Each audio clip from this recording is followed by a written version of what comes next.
Hello, I am Mujahat Ahmed. I am a visiting faculty at OP Jindal Global University. This module is about Canadian Indians. The protection of the indigenous people throughout the world has been enhanced by the landmark adoption of the UN Declaration on the Rights of Indigenous Peoples in 2007. According to Jeremy Gilbert, 2005, there are around 300 to 500 million indigenous peoples around the world.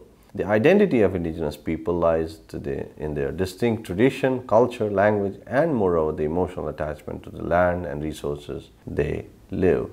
They are considered to be the descendants of the first known inhabitants of the land they reside. The strong sense of self-identity and distinct culture sets them apart from the dominant sections of the society. Section 35(2) of the Constitution Act 1982 includes Indian, Inuit, and Métis peoples of Canada as Aboriginal peoples.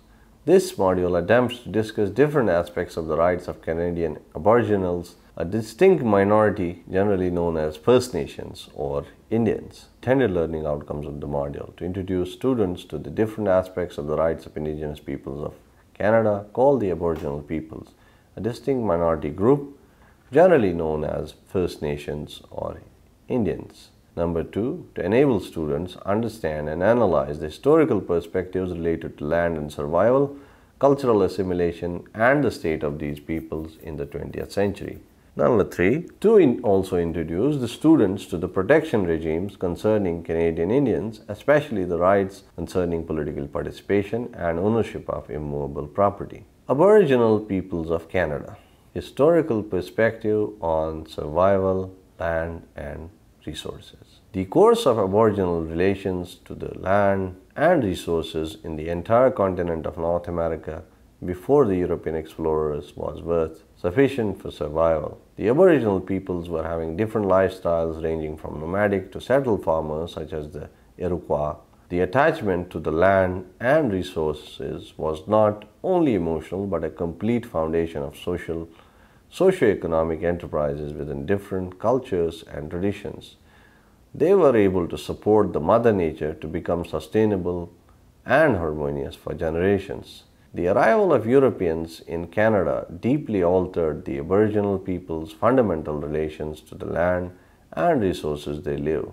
The white man imposed different laws like Indian Act and many major and minor treaties which significantly redefined the European Aboriginal relations within the country. Long before the arrival of Europeans, for traders or settlers in what is now called Canada, Aboriginals were governed by unwritten customs and treaties sufficient for the resolution of land and other disputes, including war. The British colonial masters imposed written treaties which sometimes did not include oral promises made to the Aboriginals, making them miserable. The early 17th century was symbolic of treaty negotiations between the 13 colonies which later became the United States and the Six Nation Iroquois Confederacy.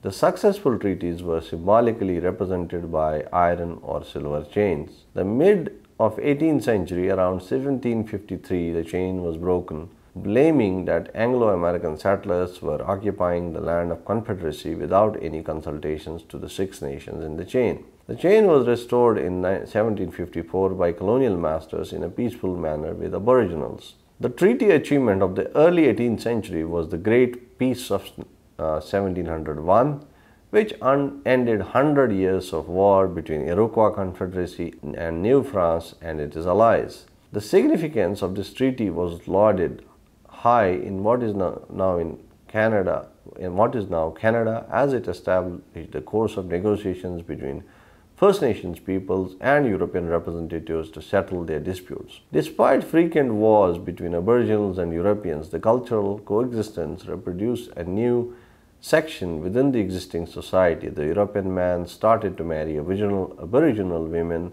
founding the basis for the Métis population of Canada. The impact of treaty negotiations enlarged the scope of peaceful coexistence of Europeans in other parts of Canada. Many colonial governments now covered by the New Brunswick, Nova Scotia, and northeastern United States began to sign peace agreements with Aboriginal peoples. One such example is the First Peace and Friendship Treaty 1725.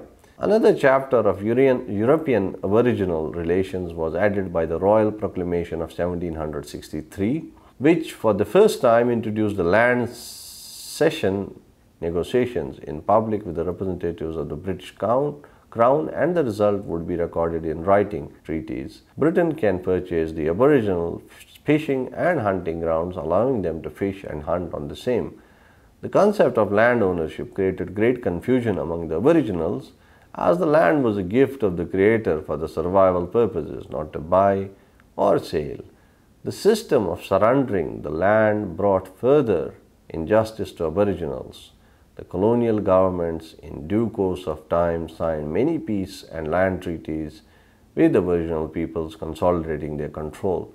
The independent nature of Aboriginal natures was diminishing its status. The Constitution Act of 1791 divided newly created Quebec province in Upper and Lower Canada to further the interest of colonial governments. The British used the land taken from the Aboriginals to develop large settlements in exchange of small reserve lands for them. The systematic construction of churches helped cultural transformation of Aboriginals to Christianity. The attempts were continuously made to acquire the Aboriginals' land for different purposes like mining, establishment of industries, etc. Gifts, cash, clothing, blankets, etc. and moreover the creation of reserve land for Aboriginals were promised by colonial governments, most often not fulfilled.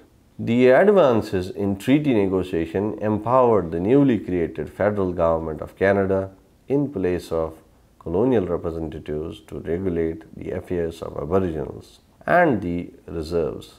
Soon the Aboriginals came to know the awful motives of federal government regarding land acquisitions and cultural assimilation.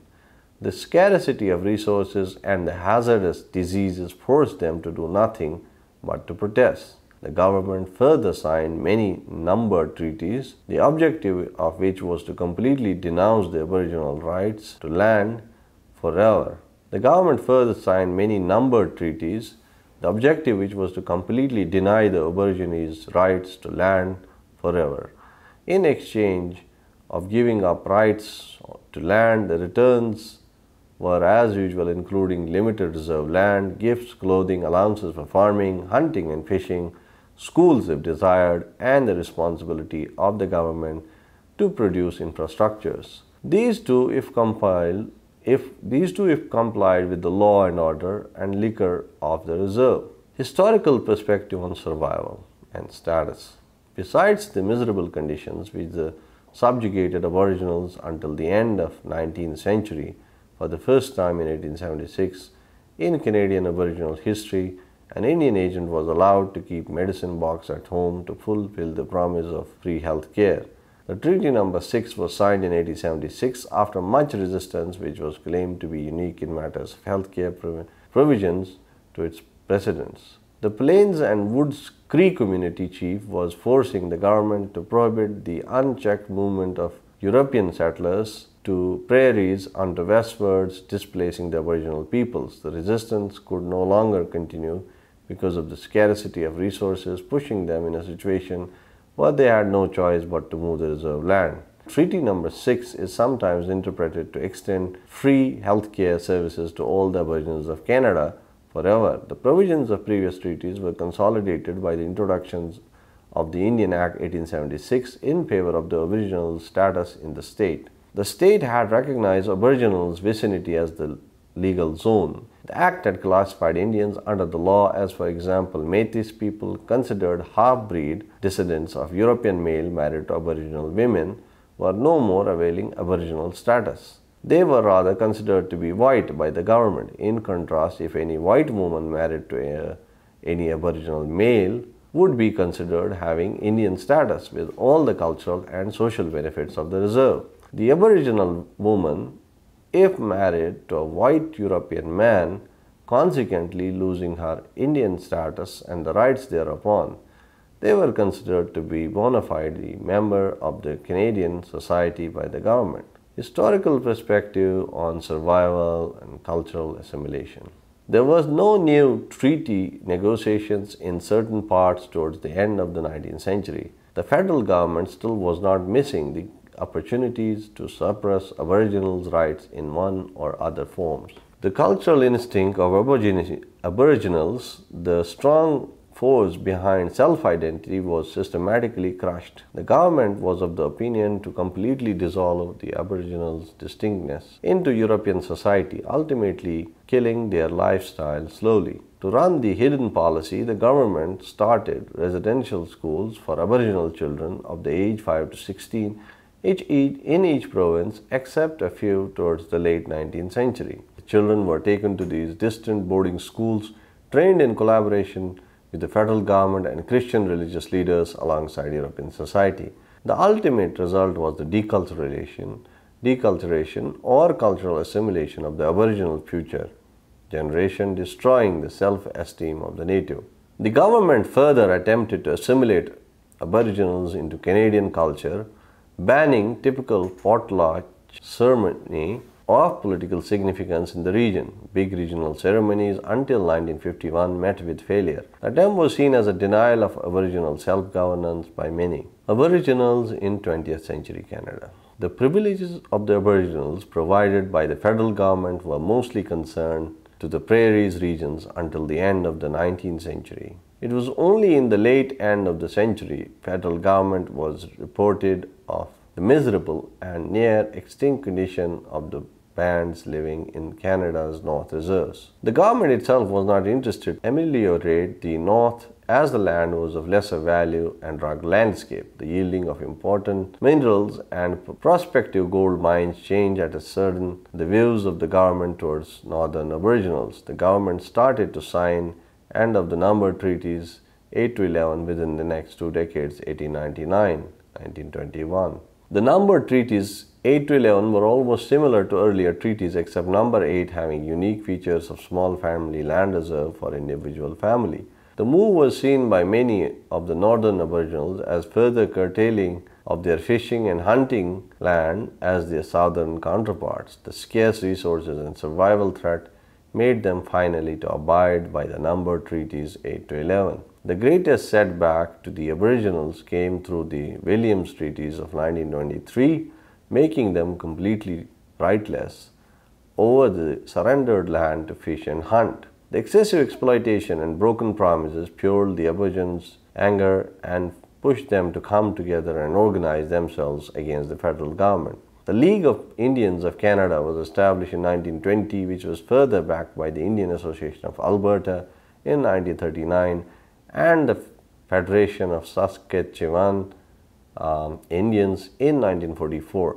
The landmark change was experienced in the history of Aboriginals upon supporting the adoption of the UN Universal Declaration of Human Rights in December 1948 by the federal government of Canada. The government for the first time was forced to re-examine its treatment of Aboriginals. The Indian Act was made more conducive in 1951, lifting bans on cultural ceremonies, allowing liquor on their reserves, increased role of provinces determining Indian status, etc. The then Prime Minister John Diefenbaker in 1960 extended the non-enfranchised Aboriginals the right to vote in federal elections of Canada.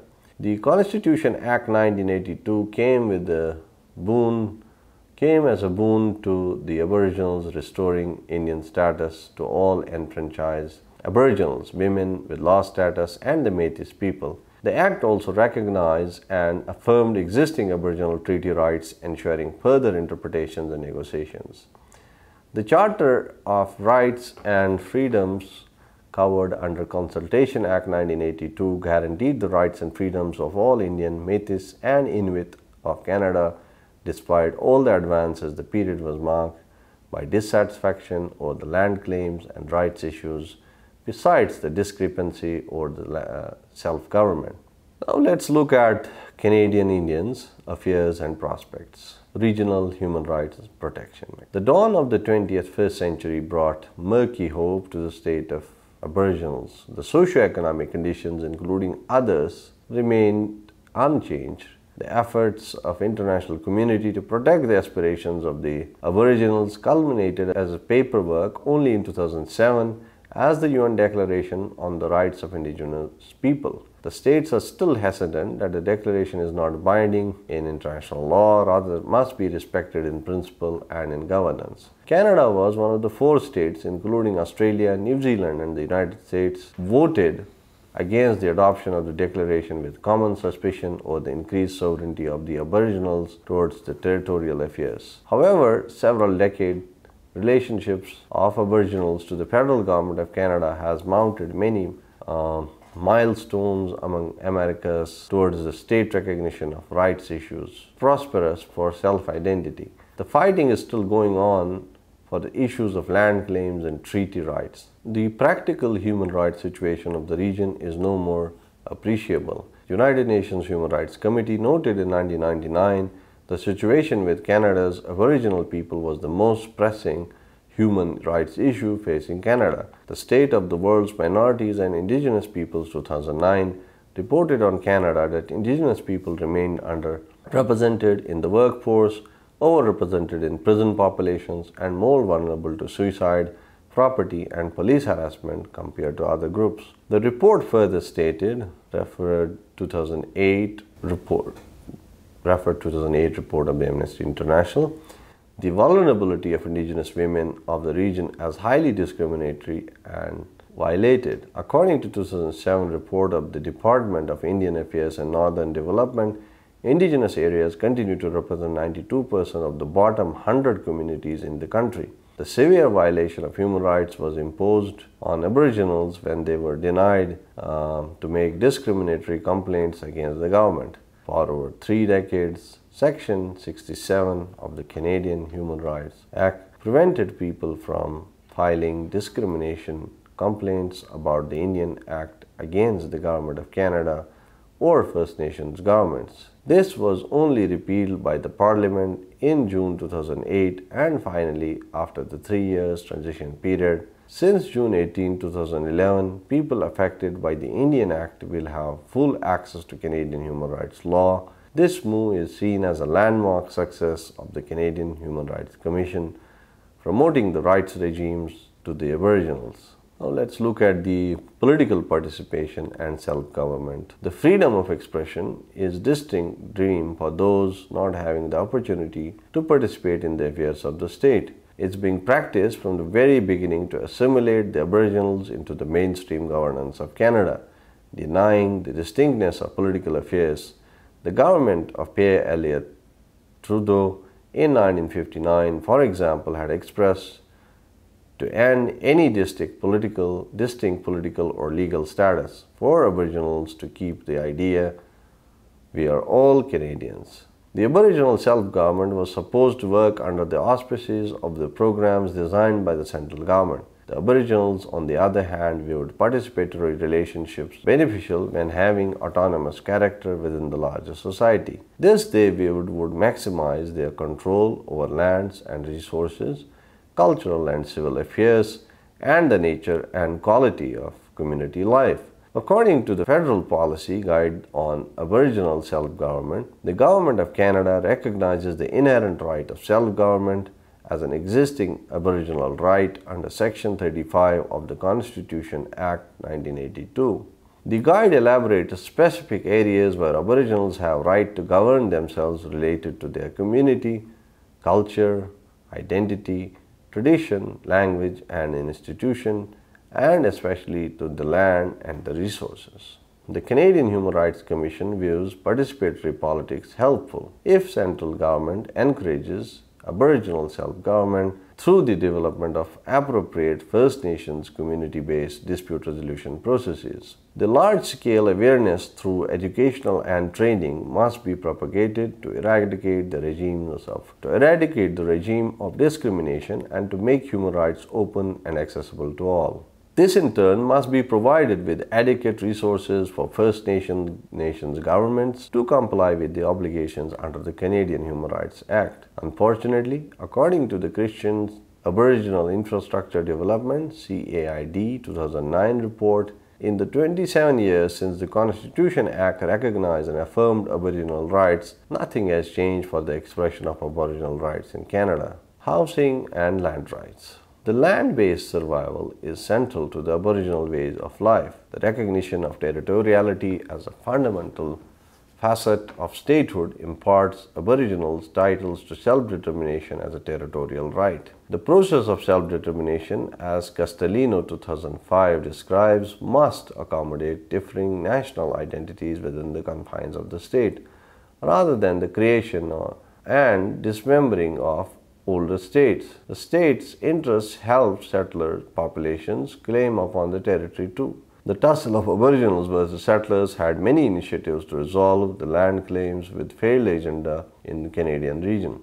The basic component of Aboriginals' land claims is the sustainability that everything taking place on their lands must not affect the present and future survival. The October Royal Proclamation 1763 defines reserve lands as the possessions of Indians, if not ceded or purchased by the Canadian government. Cannot be purchased by any private person. The Indians so desire the said part of land can be purchased by the government only at some public meetings. The Constitution Act 1982 Section 35(1) specifically defines that Aboriginal rights of title cannot be extinguished without the consent of Aboriginal peoples. According to Vidya-mitra 2008, treaties signed to extinguish Aboriginal land claims are based on false collaboration, violating Sections 35 of the Constitution Act 1982 and the Crown's fiduciary duty. It is seen further enhancing racial discrimination and incompatible to the international human rights instruments. The extinguishment of Aboriginal rights is somehow equivalent to asking Canadians to give up their Canadian citizenship. The Aboriginal Affairs and Northern Development Canada (AANDC) work with First Nations communities to enhance control over land and resources through existing treaty agreements. The AANDC further works with First Nation governments to support affordable and adequate housing, clean drinking water, and community infrastructure like roads and schools, essential to healthy, safe, and prosperous communities. The real picture of housing and land rights is better seen in a report of 2013. Amnesty International Canada states that the widespread failure to protect Indigenous peoples' rights to lands and resources or to ensure timely resolution of outstanding land disputes undermines the ability of Indigenous peoples to maintain ways of living on the land that are vital to their cultures, health, and well-being. Now let's look at the health and education. The society is said to be prosperous if it works better on the indicators of health and education. The survival of individual is in danger if not sufficiently provided with basic needs essential for a healthy life. A healthy person can be a part of a healthy society. The other important element which makes life dignified is none other than education. The literate person is an aware person of the society and can participate in the making of the society. Unfortunately, the prolonged and systematic obstructions to health and education to the First Nations people of Canada has forced them to live a miserable life even today. The residential schools for Indians were built by the Canadian government far away from the reserve land, and children of Aboriginals were forcibly boarded there. The sole purpose of the government was to delink the children from their culture and tradition. The government, in collaboration with the Christian missionaries, was train them to be European. The condition of these residential schools were hazardous, tuberculosis was common, the quality of food given to them was non-hygienic in those circumstances. The chances of survival were very low. Many of them died. Those who survived had lost their self-esteem.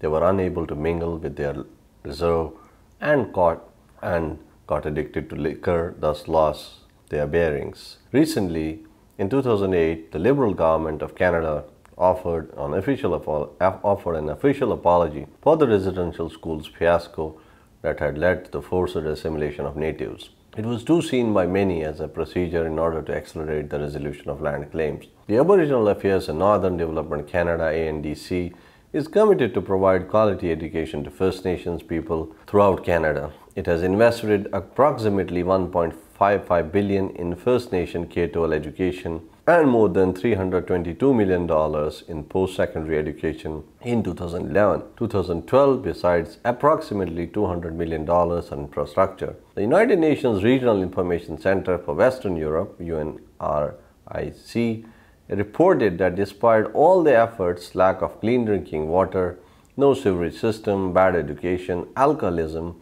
and violence are still the everyday lot for many people living on reserves. The Amnesty International Canada, in consultation to various Aboriginal communities across Canada, has concluded that despite living in one of the world's healthiest countries, Indigenous families and communities in Canada continue to face widespread impoverishment, inadequate housing, food insecurity, ill health, and unsafe drinking water. Eversole 2005 recommends achieving sustainable health through participatory approaches, capacity building, and culturally responsive health services.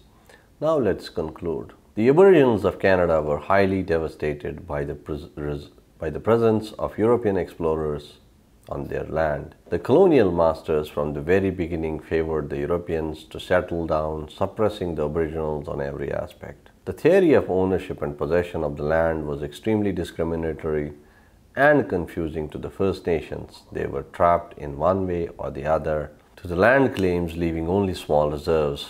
The Canadian government, through Indian residential schools far away from the reserves, slaughtered the self-esteem of the Aboriginal children, seizing any hope for the future.